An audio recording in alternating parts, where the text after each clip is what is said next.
Vikramshila IAS coaching institute 14 बीघा ऋषिकेश। भारतीय संविधान राज्य व्यवस्था कर रहे थे हम लोग। आज हम संविधान के भाग 17 पर पहुंच चुके हैं। राजभाषा यानी ऑफिशियल लैंग्वेज, राजभाषा यानी ऑफिशियल लैंग्वेज। इस चैप्टर को पढ़ने से पहले सबसे पहले बैरेक्ट उठाएंगे आप। बैरेक्ट में आपने क्या करना है, आर्टिकल की हेडिंग्स याद करनी है। क्या करनी है? यानी भाग 17 राजभाषा, 4 अध्याय मिलेंगे, 4 चैप्टर मिलेंगे इसमें। तो चैप्टर 1 में आपको मिलेगी संघ की भाषा, कहां से कहां तक, आर्टिकल 343 से लेकर और कहां तक, 344 तक। दूसरा मिलेगा अध्याय 2 प्रादेशिक भाषाएं, आर्टिकल 345 से लेकर और 347 तक। अध्याय 3 मिलेगा क्या, उच्चतम न्यायालय, उच्च न्यायालय आदि की भाषा, 348 से लेकर और कहां तक, 349 तक। उसके बाद अध्याय 4 मिलेगा विशेष निर्देश, यानी 350 से लेकर और 300 कहां तक, 51 तक। इतना क्लियर हो गया? तो सबसे पहले 4 अध्याय, उनके जो हेडिंग्स है उनको याद करना है आपने, ठीक। उसके बाद आपने क्या करना है, आर्टिकल्स याद करने की। 343 में क्या कहा गया है?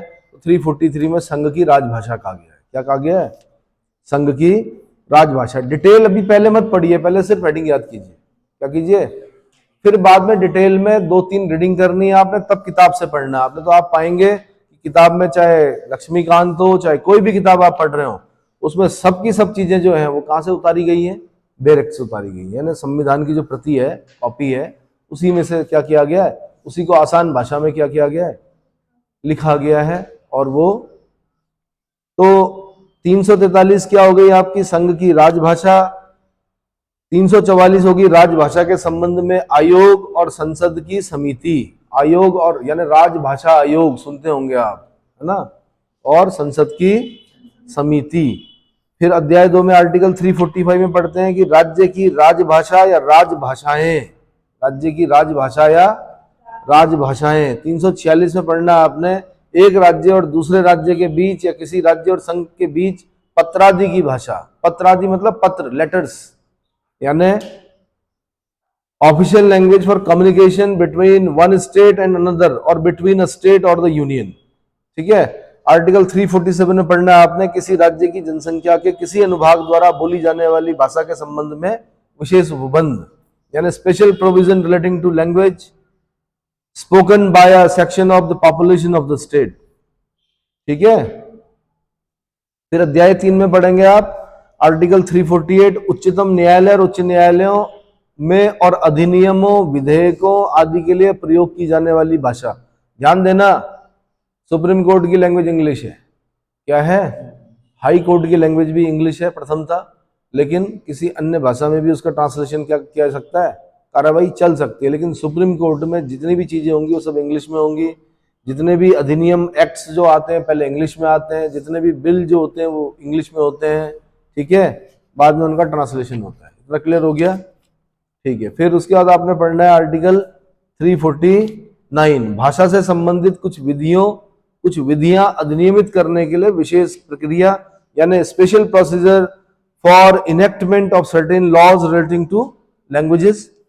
फिर चैप्टर 4 में पढ़ना आपने विशेष निर्देश, आर्टिकल 350 व्यथा के निवारण के लिए अभ्यावेदन में प्रयोग की जाने वाली भाषा, यानी language to be used in representations for redress of grievances.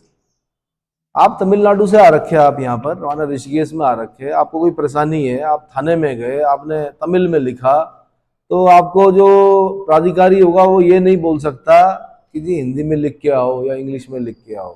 वो आपका काम है, क्या है, आपका काम है क्या करना, उसको ट्रांसलेट करना, ठीक है, उसकी व्यवस्था करना। 350 का प्राथमिक स्तर पर मातृभाषा में शिक्षा की सुविधाएं, बड़ा इंपॉर्टेंट है। 350 का प्रत्येक राज्य और राज्य के भीतर प्रत्येक स्थानीय प्राधिकारी भाषाई अल्पसंख्यक वर्ग के बालकों। 350 को हेडिंग याद करना है आपने, प्राथमिक स्तर पर मातृभाषा में शिक्षा की सुविधाएं। और 350 ख इसमें पढ़ना है आपने भाषाई अल्पसंख्यक वर्गों के लिए विशेष अधिकारी, भाषाई अल्पसंख्यक वर्गों के लिए विशेष अधिकारी, ठीक है। 350 ख। उसके बाद 351 हिंदी भाषा के विकास के लिए निर्देश, हिंदी भाषा के directive for development of the Hindi language. Directive जब हम नहीं पढ़ते डीपीएसपी से क्या बाहर भी कुछ राज्यों को निर्देश दिए गए हैं? तो हाँ जी दिए गए हैं, ये पढ़ रहे हैं हम लोग। संघ का या कर्तव्य होगा, है ना, प्रत्येक राज्य और राज्य के भीतर, ये सब चीजें, ये भी निर्देश हैं एक प्रकार के, लास्ट में जो दे रखे। इसके साथ आपने क्या करना है, आपने 8वीं अनुसूची पढ़नी है। क्या करना है? एक तो इसको रीड करना है पूरा, उसके बाद आपने 8वीं अनुसूची में जाना है। उसमें आपने ये भी ध्यान रखना है, वैसे तो ये अल्फाबेट के हिसाब से लगा रहे हैं ABCD, लेकिन मैं आपको बता दूं कि इसमें संविधान संशोधन याद करने हैं आपने। क्या करने हैं? 8वीं अनुसूची में जितनी भाषाएं हैं एक तो वो याद करनी है, मोटी मोटी मैं बता देता हूँ। असमी है, बंगाली है, बोडो है, डोगरी है, गुजराती है, हिंदी, कन्नड़, कश्मीरी, कोंकणी, मैथिली, मलयालम, मणिपुरी, मराठी, नेपाली, उड़िया, पंजाबी, संस्कृत, ठीक है, उत्तराखंड की सेकंड लैंग्वेज है संस्कृत, संथाली, सिंधी, तमिल, तेलुगु, उर्दू, ये है। इंग्लिश है क्या इसमें? नहीं है। इस पूरे 22 भाषाओं में इंग्लिश के लिए कहीं स्थान नहीं है, लेकिन क्या राज इंग्लिश का है, यूपीएससी के अंदर तो है ही भाई, है ना, रिजल्ट देख रहे होंगे आप। दूसरी चीज, 3 संविधान संशोधन याद करने हैं आपने। क्या याद करने हैं? 3 संविधान संशोधन याद करने हैं। एक आपने 21वां संविधान संशोधन अधिनियम याद करना है 1967। 21वां संविधान संशोधन अधिनियम 1967, सिंधी को जोड़ा गया। किसको? दूसरा आपने याद करना है 71वां संविधान संशोधन अधिनियम 1992, कोंकणी, मणिपुरी और नेपाली को जोड़ा गया। इससे क्या जोड़ा गया? 8वीं अनुसूची में कोंकणी, मणिपुरी और नेपाली को जोड़ा गया। एक आपने संविधान संशोधन याद करना है 92वां संविधान संशोधन अधिनियम सन 2003, बोडो, संथाली, मैथिली और डोगरी। बोडो, संथाली, मैथिली और डोगरी, ये 4 भाषाएं जोड़ी गई। इतना अगर आप कर लेते हो तो क्या हो जाता है? आसान हो जाता है चैप्टर पढ़ना, ठीक है। अब इसमें तो अल्फाबेट के, ये इसने भी अल्फाबेट के हिसाब से लिखा हुआ, किसने? वेयर एक्ट ने, कि ए से असमी, बी से बंगाली, बी से बोडो, डी से डोगरी, जी से गुजराती। सबसे ज्यादा जो दिख रहे हैं मुझे वो एम में है। क्या 1 2 3 4 है? एम में ही है। मैथिली, मलयालम, मणिपुरी, मराठी, ठीक है। एक बार कंफर्म कर लेना कि कॉन्स्टिट्यूशन में इसी क्रम में लिखा हुआ क्या भाषाओं को? मुझे लगता है इस क्रम में नहीं लिखा हुआ है। हिंदी किस क्रम पर है ये भी याद करना होता है दरअसल, इसने अल्फाबेट के हिसाब से लिखा हुआ, तो इसको चेक कीजिएगा। बाकी मैंने जो बताया 3 संविधान संशोधन, 21, 71 और 92, 21, 71 और 92, और 21, 71, 92 के सामने आपने याद करना है, एक में याद करना सिंधी, 21 में, और 71 में याद करना कोंकणी, मणिपुरी, नेपाली, कोंकणी, मणिपुरी, नेपाली, और इसमें कौन सा 92 में आपने याद करना बोडो, संथाली, मैथिली, डोगरी। ये भी पता होना चाहिए बोडो कहाँ बोली जाती है, बोडोलैंड में बोली जाती है। बोडोलैंड कहाँ पड़ता है भाई? कहाँ बोली जाती है बोडो? हाँ जी, अरे नॉर्थ ईस्ट में तो यार 7 सिस्टर्स है, कहाँ बोली जाती है बोडो? असम में बोली जाती है। अगल बगल भी बोली जाती होगी, बट जब ज्यादा बोली जाती कहाँ? असम में। संथाली कहाँ बोली जाती है? संथाल परगना में। कहाँ पर पड़ता है संथाल परगना? अरे संथाल विद्रोह पड़े थे, सीधू कानो, संथाल, भयंकर विद्रोह, आदिवासी विद्रोह। कहाँ? झारखंड में। बोडो, संथाली, मैथिली, हाँ जी, मिथिला कहाँ पड़ता है? मिथिला बिहार में पड़ता है। माता सीता कहाँ की थी? हाँ, नेपाल और बिहार की बॉर्डर जो है, जनकपुर, मिथिला नरेश जनक, मिथिला नरेश जनक, सुना है? मैथिली नाम है एक सीता माता का। क्या नाम है? मैथिली भी है। हुआ क्या, जब कोई भी राजा धनुष नहीं तोड़ पाया ना, तो जब महाराज जनक बैठे सभा में, तब उस समय यंग थे बिल्कुल। क्या थे? चिंता क्या होती है ये बता रहा हूं मैं। अब चल रहा है स्वयंवर, चल रहा है, एक आ रहा, दूसरा धनुष को हिला भी नहीं पा रहा कोई। क्या नहीं कर पा रहा? धनुष नहीं हिला पा रहा है। बताया जाता है कि जनक शाम तक क्या हो गए थे, बूढ़े हो गए थे, उनके बाल सफेद हो गए थे, दाढ़ी क्या हो गई थी, इसको बोलते हैं चिंता। क्या बोलते हैं?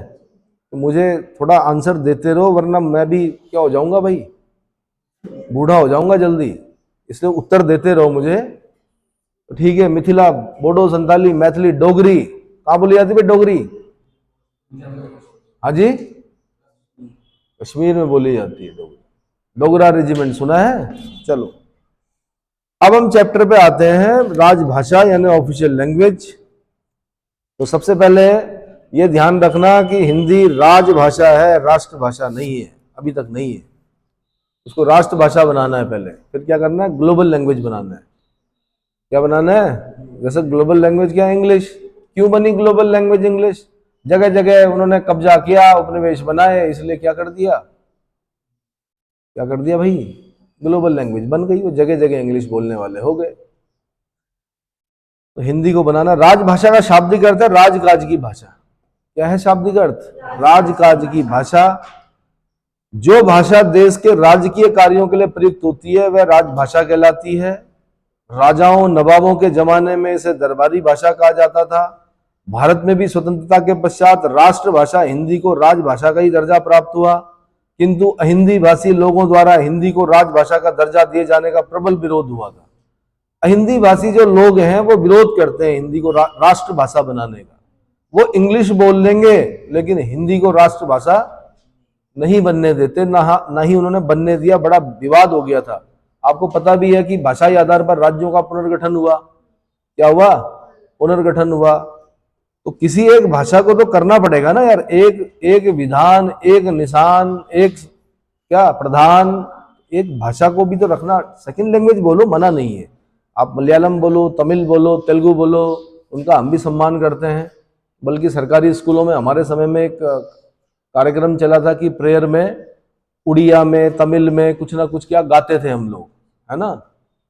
ए माती रे मोरो मोते माती के सुमिलो, है ना, ए मती ते जीवन सोबी आंखी आंखी मोशीलो, कुछ इस तरह से गाते थे। तो सम्मान बढ़ाया जा रहा था, ये बढ़ाया भी जाना चाहिए। क्या क्या बढ़ाया जाना चाहिए? बढ़ाया भी जाना चाहिए।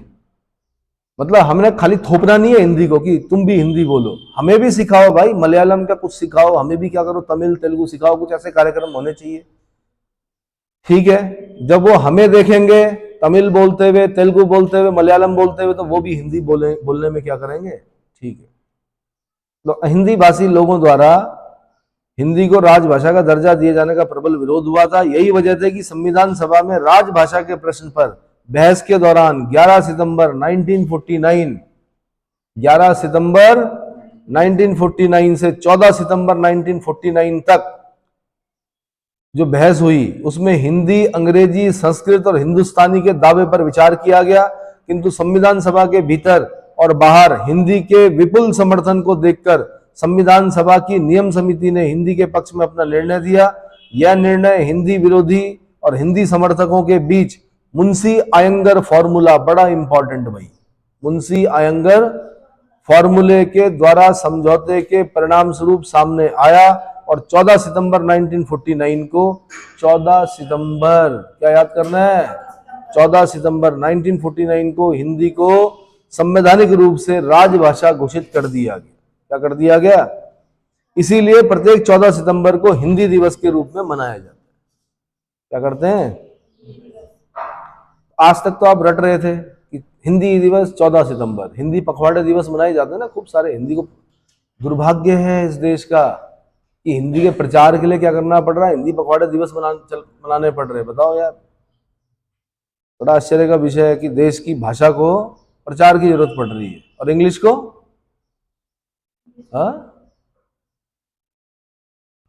पोथी पढ़ पढ़ जग मुआ, पंडित भया न कोई, ढाई आकर इंग्लिश का पढ़े सो पंडित होए। क्या सही है तो कुछ और उसमें मैंने इंग्लिश लगा दी। प्रत्येक वर्ष 14 सितंबर को हिंदी दिवस के रूप में मनाया जाता है। अब कथन कारण भी हो सकता है, यहाँ पे कारण लिखेगा वो कि क्योंकि 14 सितंबर 1949 को हिंदी को संवैधानिक रूप से राजभाषा घोषित किया गया था। कथन कारण दोनों सही है, कारण कथन की पुष्टि कर रहा है, असर्शन रीजन दोनों सही है और रीजन असर्शन को सेटिस्फाई कर रहा है। संविधान के भाग 17 आर्टिकल 343 से 351 राजभाषा ऑफिशियल लैंग्वेज के बारे में है। भाग 17 में कुल 4 अध्याय हैं जो मैंने अभी बता दिए आपको, है ना। संघ की राजभाषा जो कि 343 से 344 तक है, प्रादेशिक भाषाएं जो कि 345 से 347 तक है। तीसरा उच्चतम न्यायालय और उच्च न्यायालय आदि की भाषा 348 से 349 के बीच में है, और विशेष निर्देश 350 से 351 के बीच में है।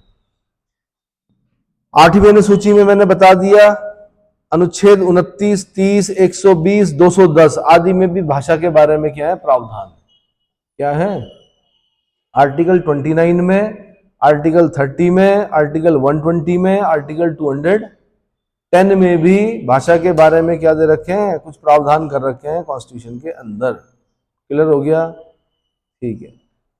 अब मैं बता रहा हूं संघ की राजभाषा यानी official language of the union, है ना।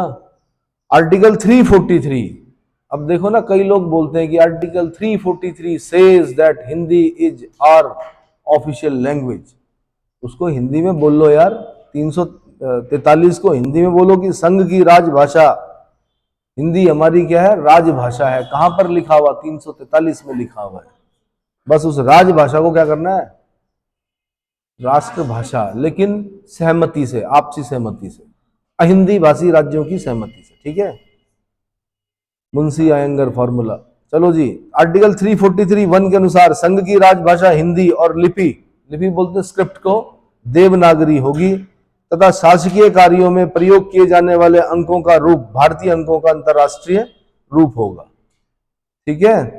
भाषा और बोली में क्या अंतर है, भाषा की अपनी लिपि होती है, बोली की अपनी लिपि नहीं होती है, ठीक है। संविधान के लागू होने की तिथि अर्थात 26 जनवरी 1950 से हिंदी को राजभाषा का दर्जा तो दिया गया किंतु उसे लागू नहीं किया गया।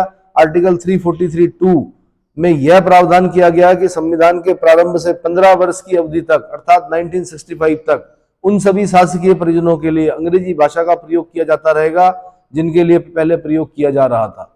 यह बड़े आश्चर्य की बात है कि कॉन्स्टिट्यूशन में साफ साफ उल्लेख था कि अंग्रेजी का प्रयोग खाली 1965 तक चलेगा। कब तक, 1965 तक। लेकिन मैंने कहा इसको बढ़ाते रहे और अनंत समय तक ये चलता रहेगा, जब तक क्या, जब तक चल रहा है लोकतंत्र तब तक ये अंग्रेजी का प्रयोग चलता रहेगा। कि चलो, तो कब तक होना था, 15 वर्षों तक अंग्रेजी भाषा का प्रयोग किया जाना था, उसके बाद इसको हटाना था। यद्यपि राष्ट्रपति उक्त अवधि के दौरान संघ के शासकीय परिजनों में से किसी के लिए अंग्रेजी भाषा के अतिरिक्त हिंदी भाषा का और भारतीय अंकों के अंतर्राष्ट्रीय स्वरूप के अतिरिक्त देवनागरी रूप का प्रयोग प्राधिकृत कर सकेगा। यह प्रावधान हिंदी भाषी क्षेत्रों से हिंदी के विरोध तथा प्रशासन की गतिशीलता को बनाए रखने के लिए किया गया था। साथ ही संसद को यह अधिकार भी दिया गया था कि वह संघ की राजभाषा के रूप में अंग्रेजी के प्रयोग की अवधि को 1965 से आगे बढ़ाती रहेगी। ये गड़बड़ कर दी इन्होंने, ये बढ़ाते रहे और क्या होता रहा। मैं इंग्लिश का विरोधी नहीं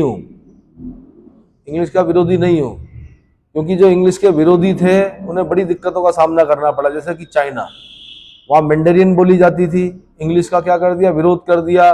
सेकेंडरी सेक्टर ने बहुत ज्यादा प्रोडक्शन किया, लेकिन वो समझा ही नहीं पाए विश्व को कि हम बेच क्या रहे हैं। भाई विश्व को समझाने के लिए क्या चाहिए, अब आपने कोई चीज ली और उसमें वो मैंडेरियन में लिखा हुआ है, वो जो चित्रात्मक लिपि है उसमें लिखा हुआ, तो यूरोप का आदमी क्या समझेगा कि क्या क्या करना है उसमें, समझ में आ रहा है। तो क्योंकि इंग्लिश की वैल्यू बहुत कम दी थी चाइना ने, बाद में उस चीज को समझा उसने, फिर इंग्लिश को अडॉप्ट किया, सीखा गया, फिर लिखा गया। हर एक प्रोडक्ट में अगर चाइनीज में लिखा उसने तो साथ में क्या किया, इंग्लिश में भी लिखा। फिर अपनी मार्केटिंग को क्या किया उसने, हाँ जी, मतलब इंप्रूव किया उसने, अपने लोगों को सिखाया। भारत से भी गए इंग्लिश के शिक्षक, अलग अलग देशों से बुलाए उसने इंग्लिश सिखाने के लिए। क्योंकि हमने अपना प्रोडक्ट बेचना है तो उसके लिए क्या होता है, सबसे पहले माध्यम क्या है, भाषा। कि मैं भले ही प्रोडक्ट कहाँ का है, चाइना का है, उसको यूरोप में बेचना, तो क्या बोल के बेचूंगा भाई, मैं मैंडेरियन में थोड़े बोलूंगा, ठीक है भाई। आप भी तभी तो जाते हो बाहर जब सब्जी वाला बोलता है कि सब्जी ले लो, हाँ, चाइनीज में बोले कोई, हाँ, कोई बोले चिंग चोंग चिंग चवन्नी चोंग चिंग, समझ में आएगा आपके? नहीं आएगा। ठीक है, अरे मजाक सोच रहे, मैंने चाइनीज बोली भाई। चिंग चोंग चिंग चवन्नी चोंग चिंग, चौ शब्द का ज्यादा प्रयोग करते हैं ना। ठीक है, तो कहां तक पहुंचे भाई हम? क्या अधिकार दिए थे? हाँ, तो ये गड़बड़ कर दिया इन्होंने कि 1965 से भी आगे बढ़ा सकती है, ऐसा बोला उन्होंने। ठीक है, संसद ने इस शक्ति का प्रयोग करते हुए राजभाषा अधिनियम 1963 पारित करके यह प्रावधान किया कि 26 जनवरी 1965 से हिंदी संघ की राजभाषा तो रहेगी, परंतु उस समय से हिंदी के अतिरिक्त अंग्रेजी भी संघ के सभी सरकारी प्रयोजनों के लिए बराबर प्रयुक्त होती रहेगी। क्या होती रहेगी? बराबर प्रयुक्त होती रहेगी। इस प्रकार अब संघ के सभी सरकारी प्रयोजनों के लिए हिंदी और अंग्रेजी दोनों ही भाषाएं प्रयुक्त की जा सकती हैं, की जा सकती थी। तत्पश्चात राजभाषा संशोधन अधिनियम 1967 द्वारा इस प्रावधान में संशोधन करके यह बंद किया गया कि अंग्रेजी भाषा का प्रयोग समाप्त करने के लिए ऐसे सभी राज्यों के विधानमंडलों द्वारा जिन्होंने हिंदी को अपनी राजभाषा के रूप में नहीं अपनाया है, संकल्प यानी रेजोल्यूशन पारित करना होगा और विधानमंडलों के संकल्प पर विचार कर लेने के पश्चात उसकी समाप्ति के लिए संसद के दोनों सदनों द्वारा संकल्प पारित करना होगा। अब देखो ना कितना कठिन बना दिया इंग्लिश को समाप्त करना। यानी जिन राज्यों की जो अहिंदी भाषी राज्य हैं उनके विधानमंडल ओके करेंगे कि हाँ भाई इंग्लिश को हटाओ, तब संसद करेगी संकल्प पारित, क्या दोनों सदन संसद के, कि इंग्लिश को हटाओ। ऐसा नहीं होने पर अंग्रेजी अपनी पूर्व स्थिति में बनी रहेगी। तो इन्होंने अमर कर दिया ऐसा करके। क्या कर दिया? खासकर ये राजभाषा संशोधन अधिनियम 1967। इस प्रकार ऐसा नहीं होने पर अंग्रेजी अपनी पूर्व स्थिति में बनी रहेगी। इस प्रकार अब अंग्रेजी संघ की सहराज भाषा, क्या सहराज भाषा के रूप में निश्चित काल तक बनी रह सकती है, क्योंकि यदि भारत का एक भी हिंदी भाषी राज्य चाहेगा कि अंग्रेजी बनी रहे तो वह सारे देश की सहायक राजभाषा बनी रहेगी। इसका मतलब हमें प्रत्येक राज्य को समझाना पड़ेगा। 9 राज्य हैं हिंदी भाषी राज्य, कितने हैं? 8 की 9? हिंदी भाषी कितने हैं? बाकी सब हिंदी भाषी, सबको समझाना पड़ेगा। बांग्ला में समझाना पड़ेगा, असमिया में समझाना पड़ेगा, है ना, नागा में समझाना पड़ेगा, और नागालैंड की तो ऑफिशियल लैंग्वेज ही इंग्लिश है।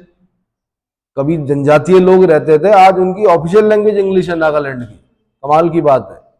ठीक है, नॉर्थ ईस्ट में और कईयों की ऑफिशियल लैंग्वेज इंग्लिश होगी। ठीक है, जैसे दिल्ली है तो दिल्ली में हिंदी भी है, इंग्लिश भी है, गुरुमुखी भी है। क्या है? गुरुमुखी मतलब पंजाबी। पंजाब को भी समझाना पड़ेगा भाई, हिंदी को वो करो। मलयालम में भी समझाना पड़ेगा, तो उसके लिए पहले हमें भी बोलना पड़ेगा उनकी भाषाओं। क्या करना पड़ेगा? ठीक है, समय बताइए। राजभाषा आयोग, इसके बाद किसके बारे में बता रहा हूं मैं? राजभाषा आयोग यानी ऑफिशियल लैंग्वेज कमीशन। आर्टिकल 344 के तहत राष्ट्रपति को, राष्ट्रपति याद करना आपने, राजभाषा के संबंध में सलाह देने के लिए एक आयोग को नियुक्ति का प्रावधान है।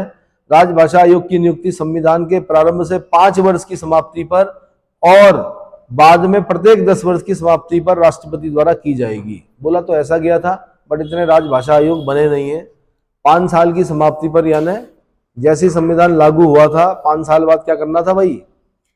राजभाषा आयोग गठित करना था। तो आपको पता है बाल गंगाधर खेर कौन थे? पहले राजभाषा आयोग के अध्यक्ष बाल गंगाधर खेर थे 1955 में।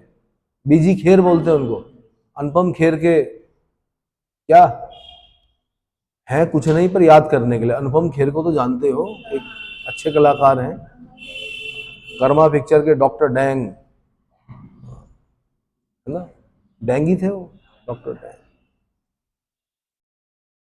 कई बार क्या होता है कि किरदार कोई इस तरह से निभाता है कि वो क्या बन जाते हैं? अमर हो जाते हैं हमेशा के लिए। Doctor dang. तो राजभाषा आयोग की नियुक्ति संविधान के प्रारंभ से 5 वर्ष की समाप्ति पर और उसके बाद प्रत्येक 10 वर्ष की समाप्ति पर राष्ट्रपति द्वारा की जाएगी। इस आयोग का गठन एक अध्यक्ष और 8वीं अनुसूची में विनिर्दिष्ट विभिन्न भाषाओं के 22 भाषाओं के, कितने? विभिन्न भाषाओं का प्रतिनिधित्व करने वाले ऐसे सदस्यों को मिलकर किया जाएगा, जिनकी नियुक्ति राष्ट्रपति द्वारा की जाएगी।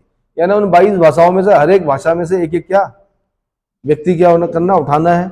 वर्तमान में एक अध्यक्ष और 22 अन्य सदस्य हैं। उल्लेखनीय है कि राष्ट्रपति ने इस अधिकार का प्रयोग करते हुए जून 1955 में बीजी खेर यानी बाल गंगाधर खेर की अध्यक्षता में प्रथम राजभाषा आयोग का गठन किया था। क्वेश्चन ये बनता है प्रथम राजभाषा आयोग का अध्यक्ष कौन था? आंसर बाल गंगाधर खेर था। ठीक है, इस आयोग ने जुलाई 1956 में अपना प्रतिवेदन दिया था। कब? जुलाई 1956 में अपना प्रतिवेदन दिया था। आर्टिकल 344(2) के अनुसार आयोग का यह कर्तव्य है कि वह राष्ट्रपति को निम्नलिखित के संबंध में सिफारिश करे। नंबर 1, संघ के शासकीय प्रयोजनों के लिए हिंदी भाषा के अधिकाधिक प्रयोग के अधिकाधिक प्रयोग संघ के शासकीय प्रयोजनों के लिए। किसके लिए? दूसरा, संघ के सभी या किन्हीं शासकीय प्रयोजनों के लिए अंग्रेजी भाषा के प्रयोग पर निर्बंधन, अंग्रेजी भाषा के प्रयोग पर निर्बंधन। तीसरा, सर्वोच्च न्यायालय और उच्च न्यायालय की कार्यवाहियों में तथा संघ की और राज्य के अधिनियमों तथा उनके अधीन बनाए गए नियमों में प्रयोग की जाने वाली भाषा के विषय में। भाई सुप्रीम कोर्ट में तो जिरह भी जो होती है वो इंग्लिश में होती है, आप हिंदी में नहीं बोल सकते वहां, उनकी भाषा ही इंग्लिश है। जो भी डिसीजन होंगे, जो भी चीज होगी, सारी चीजें लेखबद्ध होगी वो किसमें होगी? इंग्लिश में होगी। किसमें? हिंदी ट्रांसलेशन हो सकता है शायद बाद में होता हो, लेकिन पहले इंग्लिश में होगा। ऑर्डिनेंस जो होते हैं, राष्ट्रपति के अध्यादेश, वो इंग्लिश में होते हैं। एक्ट जो होते हैं, बिल जो होते हैं, वो सब इंग्लिश में होते हैं। चलो जी, चौथा, संघ के किसी एक या अधिक उल्लिखित प्रयोजनों के लिए प्रयोग किए जाने वाले अंकों के विषय में। पांचवा, राज्य संघ की राजभाषा तथा संघ और किसी राज्य के बीच अथवा एक राज्य और दूसरे राज्य के बीच पत्राचार की भाषा तथा उसके प्रयोग के विषय में। छठा, संघ की राजभाषा के बारे में या किसी अन्य के बारे में जो राष्ट्रपति आयोग को सौंपे। आयोग अपनी सिफारिशें राष्ट्रपति के समक्ष प्रस्तुत करने में भारत के औद्योगिक, सांस्कृतिक, वैज्ञानिक उन्नति तथा लोक सेवाओं के संबंध में हिंदी भाषी क्षेत्र के लोगों के न्यायोचित दावों एवं हितों का समुचित ध्यान रखेगा। साथ में ये भी लिखा हुआ है, किसका? भारत के औद्योगिक, सांस्कृतिक, वैज्ञानिक उन्नति तथा लोक सेवाओं के संबंध में हिंदी भाषी क्षेत्र के लोगों को के न्यायोचित दावों एवं हितों का समुचित ध्यान रखेगा। ठीक है, तो ये हो गया कौन सा? Article 344, article 344। ठीक है, इतना ही करो, फिर आगे बताऊंगा।